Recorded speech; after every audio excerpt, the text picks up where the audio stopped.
Welcome, Andrea. Yeah, thank you. Thanks a lot for having me today. Excited to have you. This is a great topic for us to discuss because we've certainly worked together Yeah, in this capacity. Andrea, do you mind giving a quick intro into some of the go-to-market roles that you've held in what you're doing now? sure, no problem. I've been at this in some way, shape, or form for over 20 years.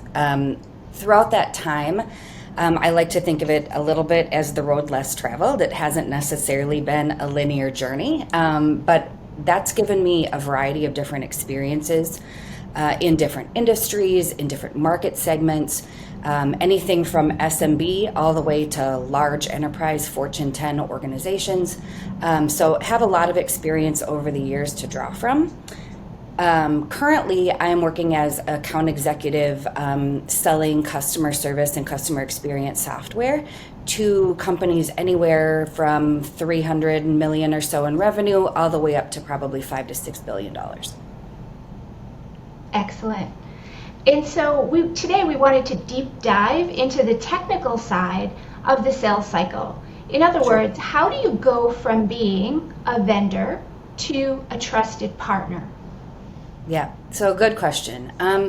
One thing I would say is that's paramount of importance these days. It seems like, everybody's got a little less in their pocket to spend. So proving that you can be of value to an organization as opposed to a cost center is extremely important. One I would say though that gives that trusted advisor vibe more than just being a vendor would be not going to the technical too quickly. We don't want to show up on a sales call working with a client and say, here's all about us, here's what we have, buy this, I think you should do this, without really doing our due diligence in order to get to know them and understand what their needs really are. If we go to the technical too fast, it's really just about us. What can we do? What does the widget do? And there's no opportunity to build value. So I think taking a step back, understanding why are we here? What sort of business case are we trying to solve for? And understanding those kind of broad needs before we talk about what we can do to solve them really sets us apart in terms of being that trusted advisor and looking at this sale as more of a marathon, more of a long-term partnership than something transactional or more of a sprint. So I would say that is paramount in dealing with customers always, but definitely today when we really need to be showing that value. I love that. It's definitely important to focus on the customer and what they care about, Yep. right? Because that's all that matters, truly. Yep.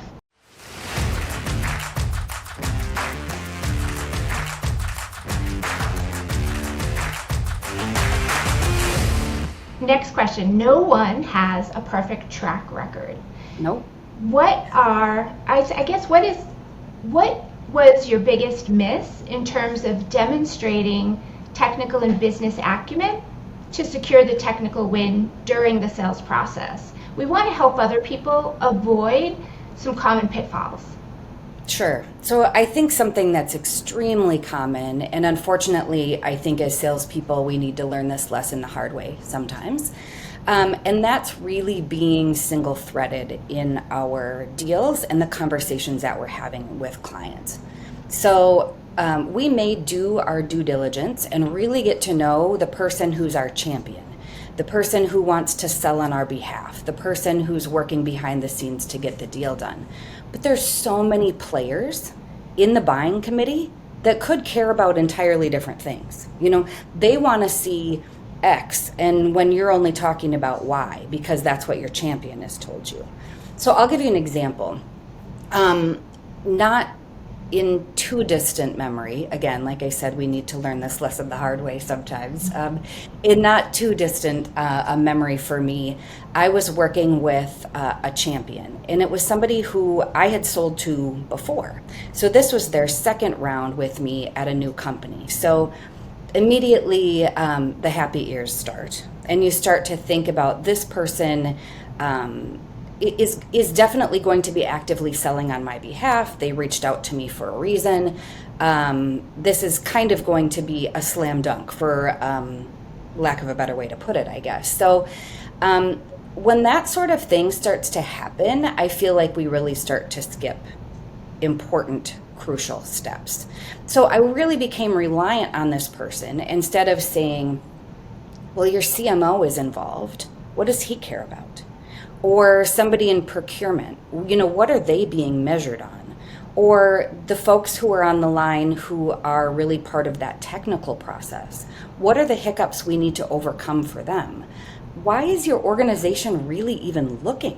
Why are we having this conversation? So I think just making assumptions and putting maybe too much value in a relationship and not being really deep and wide in that account, what ended up happening to me was that the gentleman who took some time and was my mentor champion in that account all of a sudden decides that role wasn't the right fit for him, and he leaves. So there I am, counting on this opportunity, thinking it's going to close. I had it forecasted, and I'm kind of back at square one because I really didn't take the appropriate amount of time to ask all the right questions, to really dig in, to continue to ask why, to continue to ask and understand how I was going to be of value, not only to my champion, but to the organization in general. And so it gets delayed. It gets pushed to another quarter, and it doesn't become a priority because I don't think that I did my due diligence on the front end to really understand everyone who was involved. So that was a fail. Thank you for sharing that. When we have a big miss and we can help share what we've learned, because I don't think of things in terms of failure. I think of things in terms of what did we learn, right? We either move forward or we learn something. So thanks for sharing that lesson.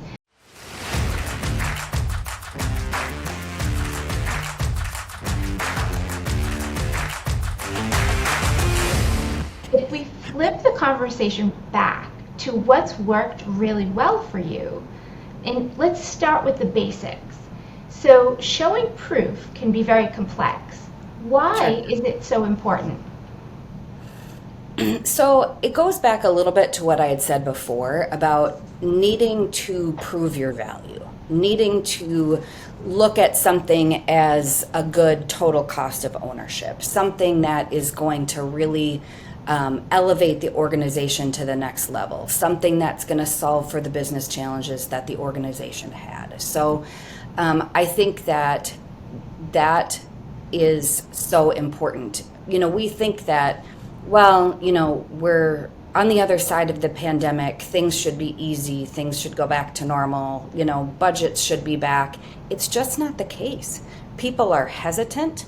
People are waiting to see what the market has. Maybe people are having trouble hiring. Whatever their challenges are, I feel like so many of them still persist. So something that's worked for me is really to focus on the basics. Go back to that discovery step, rewind. Don't focus on the value yet. Do a good discovery. So continue to ask why. Continue to say, oh, that's interesting. What does that mean?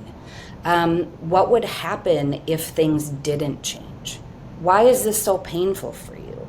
What is it that you want this to do on the other side? What's the ideal state? What comes after this? Just really asking those questions. It's not an interrogation, right? But we are having a conversation. We are getting to know each other. In the discovery too, I think we want to assume that we understand. We want to assume that we know because we want to get to that next step. But it's okay to slow down and say, that really wasn't clear to me. Can you explain that in another way? Or I didn't understand that statement. Can you elaborate on that? Whatever it is, I've had to say, can you hold on? Explain that to me like I'm a kindergartner. Like I don't understand your industry, or we do what we can to do our homework, of course, but they're living it every day, and they maybe use business terms or different things that aren't familiar to us. So it's okay to say, I need you to clarify that, or just be continuing to ask those questions and to stay inquisitive. It's going to give you the right to ask tougher questions later. And it's going to make proving value, whether that's proof of concept, a demo, a trial, whatever that is, a whole lot easier, because you're going to use everything that you learned about that customer on the front end in order to be able to turn it back and customize the rest of the process for them. So back to the basics would be rewind and definitely focus on that discovery step. And it may be 2 discovery calls. It might be 3. Discovery isn't just necessarily one event and you just check the box and move on. You maybe will do a discovery call with an SDR or BDR, and then you do your own, and then you bring your SC in to do one. And then, so it may be, it's a process. It's not just a single step and we move on. So really looking at that, rewinding, and making sure we have a solid foundation before we move on. I love that. Discovery is so key to understanding what really matters to each person in the buying group. And to your point about not being single-threaded, right? Sometimes there's multiple levels of discovery with different individuals on different topics. So absolutely.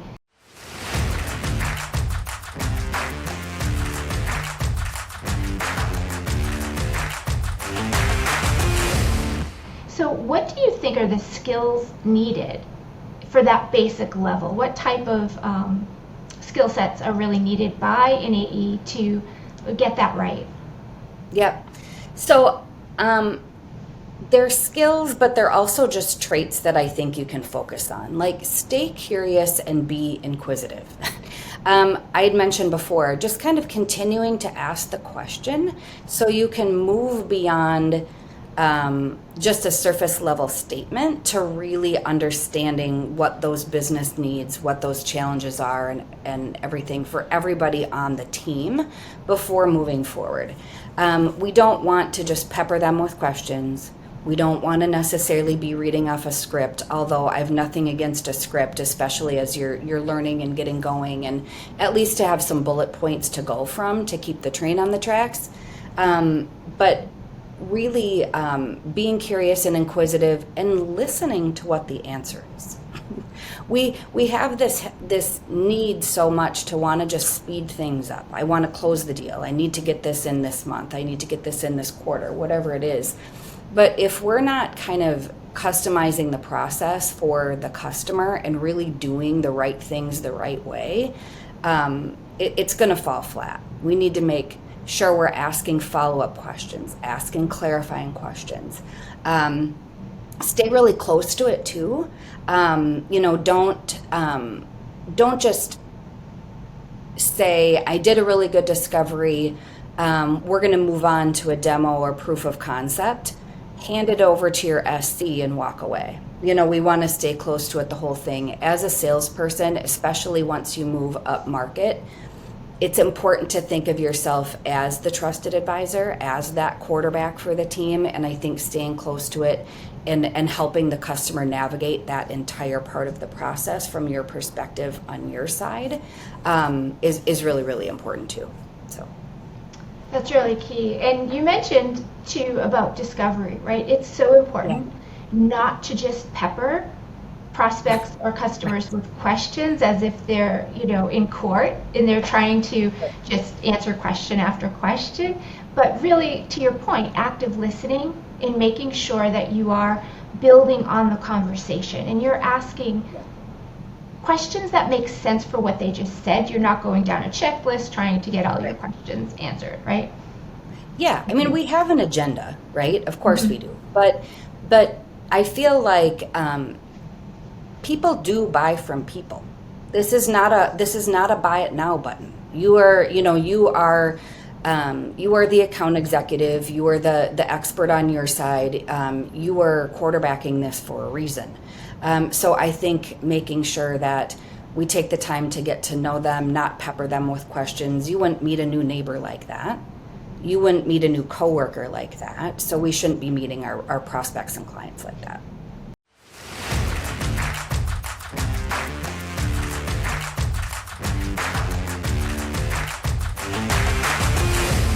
So next question, what concepts should people be able to speak to? So things like decision criteria, success metrics. Yeah. Yeah, so I think that understanding those decision criteria, again, we're going to ask that question, how are you going to make the decision? What's important to you? On your side, what's your checklist? What is this really going to look like? If we move forward and we do something like a proof of value, proof of concept, and it is actually kind of an event, a thing, something that has a beginning and an end, what are your success criteria? What are we measuring against? If we can check all of these boxes, are you ready to move forward, and what does that look like? So really kind of looking at the success metrics and the criteria from their side. Doing a proof event is also an opportunity for us to say, we can show you that we know you. We can show you that we've been listening. So when we do if we do a demo and that's kind of their proof event, it's not something that they can just look up on YouTube and watch that is for anybody, just kind of a general overview. We want to say, I heard all of these things, and now here they are in the demo. Here's how we would solve for that. Here's how we would approach that challenge. Does that make sense to you? Do you like the look of this? Just whatever that process is, but being able to then take what you learned through your active listening, put it into the customized demo, put it into the proof event, and be able to really turn value for them out the other side that isn't generalized or a canned demo, so to speak. Like I said, they can find that on YouTube or your website. You're going to be the one that takes those points and can really take that evidence and sell back to them so they feel confident moving forward with you. 100%. What does the technical thing do? Yeah, absolutely.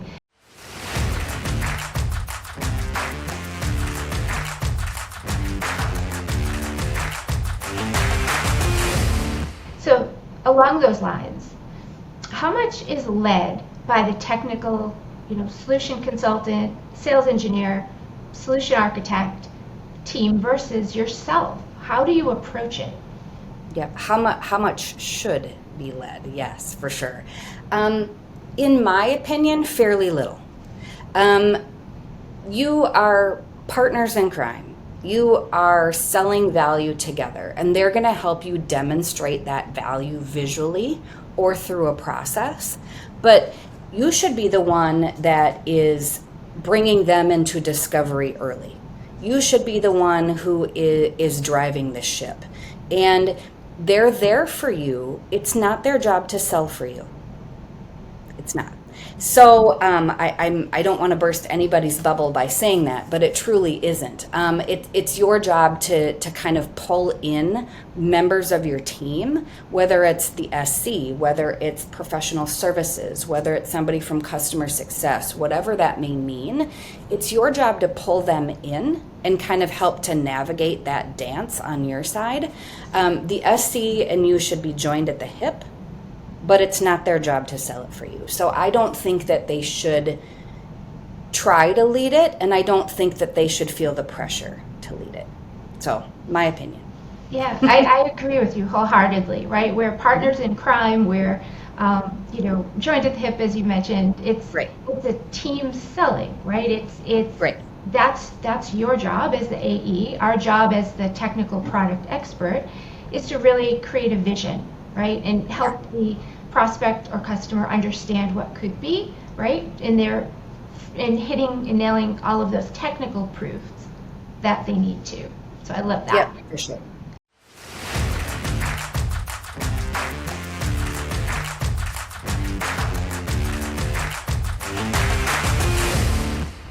So I imagine with many different solutions. You may have taken different approaches to demos and hands-on trials, proofs of concept. What's worked best for you in the past?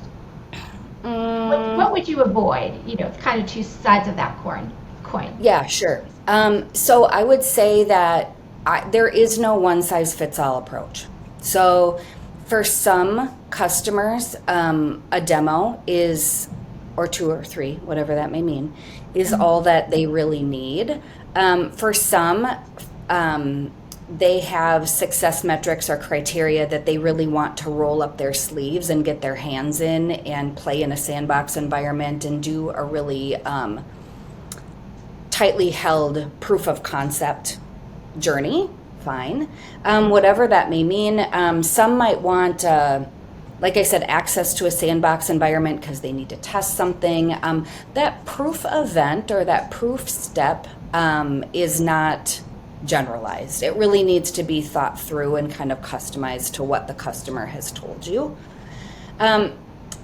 So that's not a straightforward answer. That's a TBD, depending on the client. The other thing too is you gotta avoid getting to that event too quickly or jumping to that event too quickly, because we don't want any fire drills on their side or ours. It's not uncommon to have somebody reach out to you. Let's say it's the who's going to end up being your champion or who's the evaluator, and they say, well, we just want to see a demo. Can you just show us what it does? Mm-hmm. Well, we don't want to start that push and pull where all we are is chasing our tail based on what the customer is asking for. I can understand wanting to see it, yes, but again, we have website for that, we have YouTube for that. We could maybe send them a recording, whatever that may mean, but there's not a lot of value in that. So avoid getting to that event too quickly. Sometimes that takes some creative pushback. Sometimes that takes a little bit of trying to think of the word I'm looking for. Maybe patience, because like I said, in sales we have numbers to reach and we have metrics to achieve and all of these things, but we are not doing them or us any service by getting to that proof event too quickly. So avoid that. Wait until you can build the foundation before we can turn that back and sell to those really important things that they shared. I love that. Patience is definitely something, from a skill set that's key, right? Yeah. All right.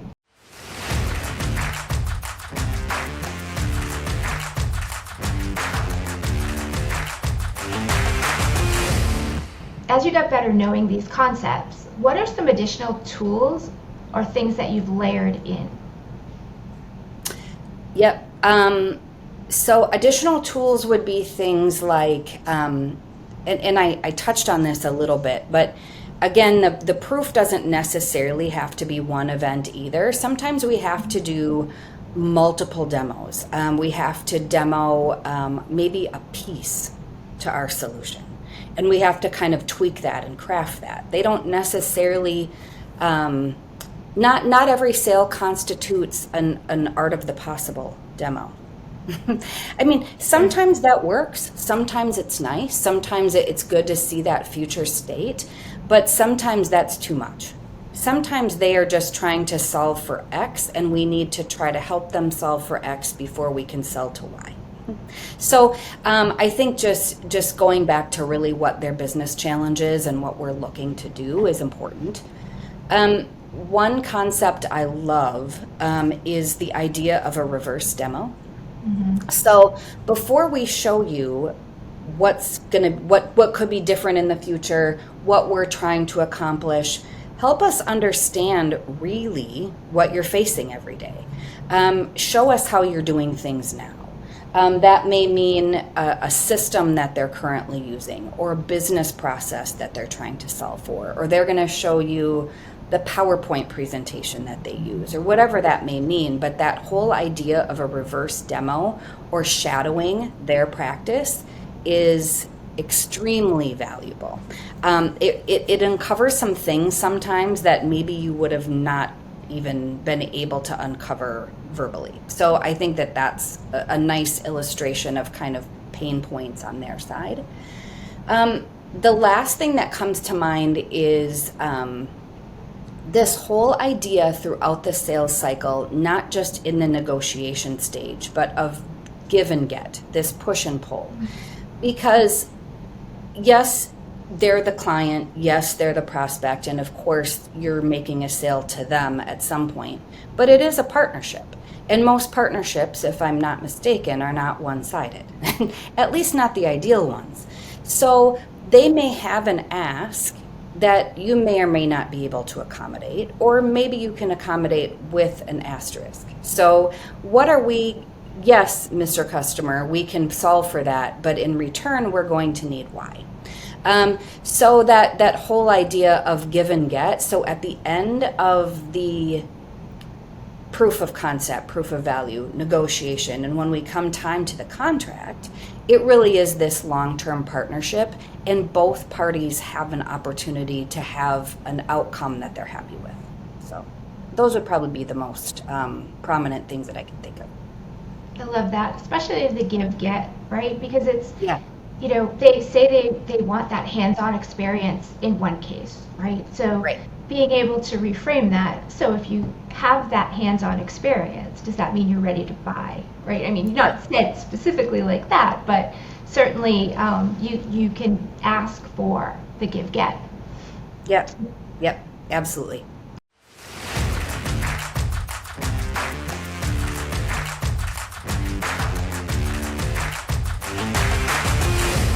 As a thought leader in this space, what sets your really sales strategy and approach apart when it comes to proof events? So for me, I feel like I've been in this value space for quite some time. Yes, I have SMB experience, but even back then, the sales were not transactional. So it's been a long time since I've been in something that I would consider a transactional space. So I like to build relationships for the long term. When I am getting to know a customer, I'm not listening for what's my next sale, what's my next opportunity, how can I put dollar signs behind this conversation. I'm listening to understand. And so I think that that's different. The dollars will come, I think, if you do the right thing on the front end. You had mentioned the word trusted advisor. You can call it whatever term that you really want to, depending on what methodology you follow or anything. But at the end of the day, not being too focused on what's right in front of you and really being able to look past that in order to understand their business, understand their market space, understand the challenges that they have. You maybe need to understand each role that you're speaking to and what their unique business challenges are. I'm somebody who I'm happiest if I know what you're doing this weekend and what your kids' names are and what your favorite sport is, and not you don't necessarily have to be friends. Like I'm not saying that, but really be invested, and look at this whole idea of sales as just being a really good kind of relationship builder, not just selling them something and moving on to the next thing. That's not how we build long-term partnerships. And in the long run, frankly, it's easier. It's easier to sell to people who like you and trust you than it is to constantly be making new sales and cold calling and evangelizing out in the field. It's much easier to build relationships and sell that way. So I think that's something that's really, really worked for me. I agree that sets you apart. You build relationships, deep professional relationships, and you're always looking to, how can I add value? How can I add value? So like when I think about proof events, and one thing that sets you apart is you're constantly focused on how you can add value to them, right? And that builds a depth and a strong bond that it's amazing. So, Thank you. All right.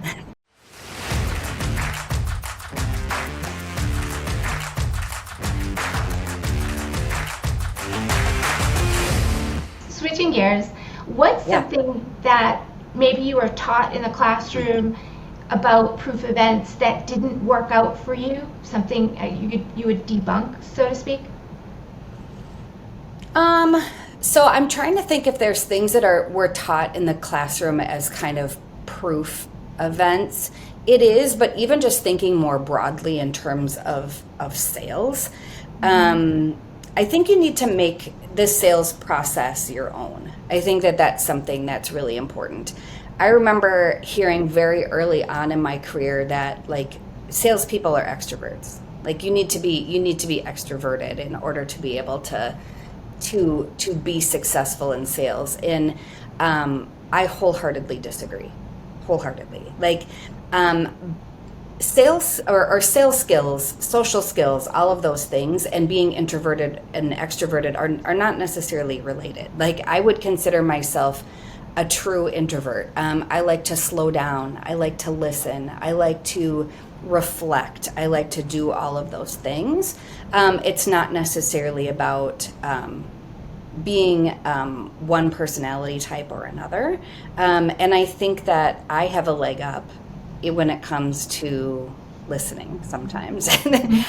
So everybody has their strengths and weaknesses. We just need to be aware of what those are, play to our strengths, and address our weaknesses the best that we can. The other thing that I would say that is interesting that is taught a lot in the classroom, so to speak, is the importance of volume.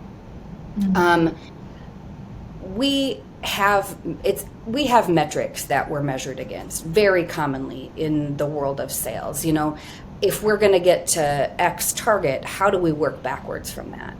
But sometimes it's not that simple. Sometimes it's not as simple as 50 calls a day equals this, equals this, equals this. It would be easy, I guess, if you thought that that's just what you could do in order to be successful, but it's so much more than that. I would rather, this may be extremely unpopular, and you may have sales leaders listen to this that will completely cringe over this, but I would rather make 10 really good quality calls where I went in and I researched people's roles and I looked at their industry and I looked at where they're located in the country and where their branches are. And I thought about their vertical and I thought about what challenges would happen there. And I look up the company's 10K and I look at what sort of leadership changes that they've had. And are they having trouble hiring, and what roles are they hiring for? Anyway, I could go on about this all day.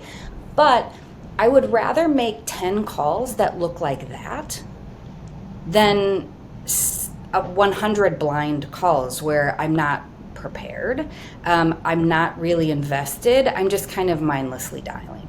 So yes, there's definitely a time and a place for metrics and measurement. Sometimes it helps us understand where we need to focus and how we can get better. But I also don't think that it's quite that simple. I would agree with that. And I think, the numbers speak for themselves. When you're building quality relationships and people are buying from you because they trust you and they want to do business with you, that's much better than making 50 dials, 100 dials, contacts, dialing for dollars. And in developing surface level relationships that you're not elevating yourself to that position of trusted partner. You're just not. Yeah. And so your approach, I wholeheartedly agree. Yeah, I mean, there's a balance, right? I mean, we need to get in front of people and we need to open the door and we need to not be afraid to pick up that 100-pound phone. And there's so many things. Right. I mean, it is a bit of a dance, but focusing on preparation and really saying that I can be that trusted advisor to you from the first conversation is something that I think is extremely important. So, love that.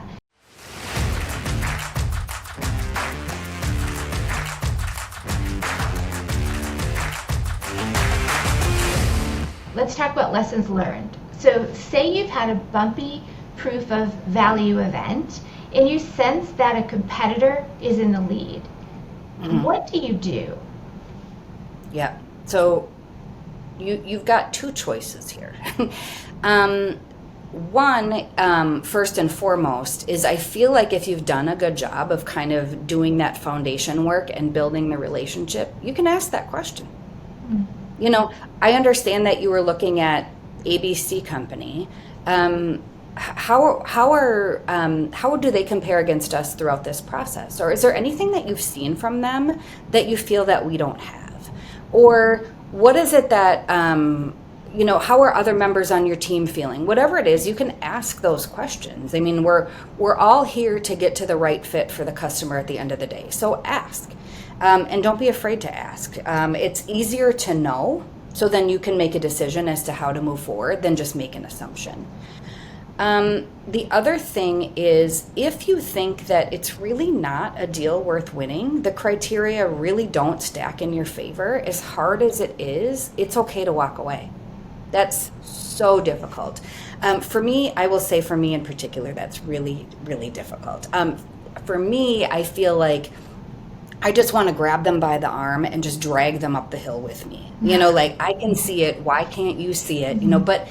But it's not about me. It's about them. So if we're really focusing on them and what they need and everything, that may or may not, probably not be the right thing to do. But there may be an opportunity for you to get the train back on the tracks and steer the deal back in your favor by rejigging the success criteria. So I will say that I had a deal, one that comes to mind, where they had their criteria laid out. And on paper, it was my company and then 2 other companies. On paper, I don't really know that we were the best fit. But the more I thought about it, understanding what they had told me and understanding their industry, I thought there are things that should be on their list that aren't. Like security, compliance, all of these things that I knew. I'm thinking, I know that they need this. And if different shareholders were on the line, they would maybe be saying this. So to go back to them, the buying committee, and say, okay, I understand that you laid out this success criteria. How do you plan to solve for this issue? Or, what are you doing in terms of compliance or regulations or whatever it is? And you kind of see them go, oh, maybe they don't say it out loud, but you kind of have that moment. If you can recreate the success criteria a little bit to steer the deal in your favor, it can really swing the pendulum in your direction. So that's not always possible, but in that situation, the one that I had in mind, it was definitely possible, and it allowed us to be able to really solidify being that trusted advisor. Wow, they're seeing things that we didn't even see. We don't know what we don't know. So, good thing that they're looking out for us and they were able to tell us about this challenge or whatever it may mean. So we became the authority in the space. We became the thought leaders. And I think that's was an extremely important, pivotal time for us winning that deal. So ultimately ended in our success. They don't always, but I think that was definitely an opportunity for us to sell that in our favor, which I could have probably walked away from. Glad I didn't. I'm glad you didn't either. And that's a great lesson learned, right? When you're always putting the prospect or customer first, right? And you're even mentioning the things that you might not want to talk about. Right. Well, but it's in their best interest. And again, it just builds more trust and deeper levels of trust. So I like that.